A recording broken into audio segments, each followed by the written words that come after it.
Hello बच्चों, आज हम शिक्षा निदेशालय द्वारा भेजी जाने वाली कार्यपत्रिका 6 जिसका विषय सामाजिक विज्ञान यानी कि इतिहास के बारे में बताया गया और एक कक्षा 8वीं के बच्चों के लिए 6/2021 की वर्कशीट है। आज हम पार्ट 2 पढ़ेंगे यानी व्यापार से समाज तक, उपविषय व्यापार से सदियों तक। चलिए पढ़ते हैं। औरंगजेब की मृत्यु के बाद मुगल शासन कमज़ोर हो गया था और क्षेत्रीय शासक अपनी ताकत दिखाने लगे थे। बंगाल के नवाब ने ईस्ट इंडिया कंपनी को रियायतें देने में से मना कर दिया और व्यापार के अधिकार के बदले नजराने मांगे। साथ ही इसके सिक्के ढालने और किलेबंदी बढ़ाने की भी रोक थी। कंपनी और बंगाल के नवाब के बीच यह टकराव बढ़ता गया। सन 1756 में अलवर्दी खां की मृत्यु के बाद सिराजुद्दौला बंगाल के नवाब बने। कंपनी को उनकी ताकत से भय था। कंपनी उनकी जगह ऐसे नवाब चाहती थी जो उसके इशारों पर नाचे।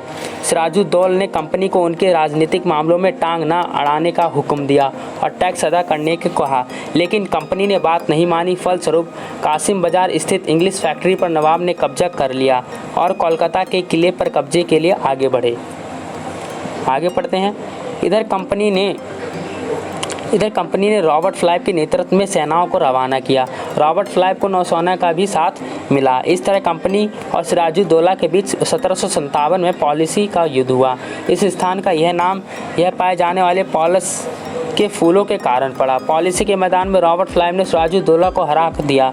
उसकी हार का एक बड़ा कारण था उसकी सेनापति मौर जाफर था, जो अंग्रेज़ों से मिल गया था। सिराजुद्दौला मार दिया गया और मीर जाफर नवाब बन गए। इसके बाद कंपनी ने मीर जाफर को हटाकर मीर कासिम को नवाब बनाया, लेकिन जल्द ही कंपनी उससे भी असंतुष्ट हो गई और 1764 में बक्सर का युद्ध हुआ। अंग्रेजी ने युद्ध के बाद पुनः मीर जाफर के नवाब बनाया। उसकी मृत्यु के बाद 1765 में मुगल बादशाह ने कंपनी को ही बंगाल की दीवानी भू राजस्व वसूल करने का अधिकार दे दिया। इस तरह कंपनी खुद ही नवाब बन बैठी, यानी कि कंपनी खुद ही नवाब बन बैठी।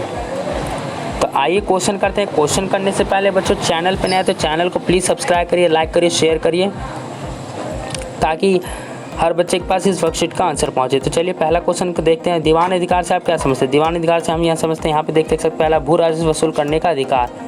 तो आपका यहाँ से यहाँ तक क्या ये पहला आंसर हो गया। इसके बाद दूसरा क्वेश्चन पूछा गया। दूसरे क्वेश्चन में बोला गया है बंगाल के नवाबों के और ईस्ट इंडिया कंपनी के बीच किन किन बातों पर विवाद था या पॉलिसी के युद्ध के कारण थे।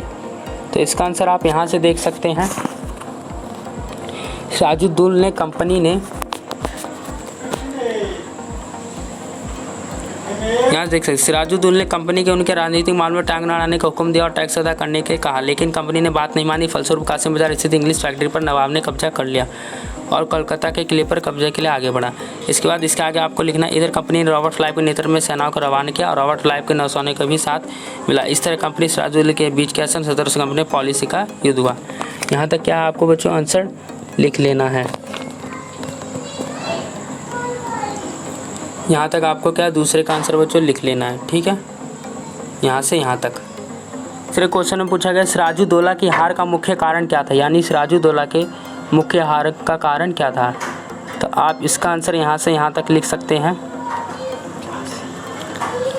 यहाँ देखिए बच्चों, प्लासी के मैदान में रॉबर्ट क्लाइव ने सिराजुद्दौला को हरा दिया। उसकी हार का एक बड़ा कारण उसकी सेनापति मीर जाफर था, जो अंग्रेज़ों से मिल गया था। तो ये आपके तीसरे का आंसर हो जाएगा यहाँ से यहाँ तक, ठीक है बच्चों। आप यहाँ से यहाँ तक तीसरे का आंसर लिख लीजिएगा। वर्कशीट के लास्ट क्वेश्चन देखते हैं। उसमें क्या बोला गया, कंपनी किस प्रकार खुद नवाब बन बैठी, यानी कि कंपनी किस प्रकार खुद नवाब बन बैठी। तो इसका आंसर आप यहाँ से लिख सकते हैं। जैसा कि आप देख सकते हैं 1765 में मुगल बादशाह 1765 में मुगल बादशाह ने कंपनी को ही क्या बंगाल की दीवानी भू राजस्व वसूल करने का अधिकार दे दी। इस तरह कंपनी खुद ही नवाब बन बैठी। इस तरह से यहाँ पे आपका ये चौथा आंसर होगा यहाँ से यहाँ तक। आई होप आपको ये वर्कशीट अच्छे समझ आए तो प्लीज़ चैनल को लाइक करिएगा, सब्सक्राइब करिएगा, शेयर करिएगा। मिलते हैं नई वर्कशीट।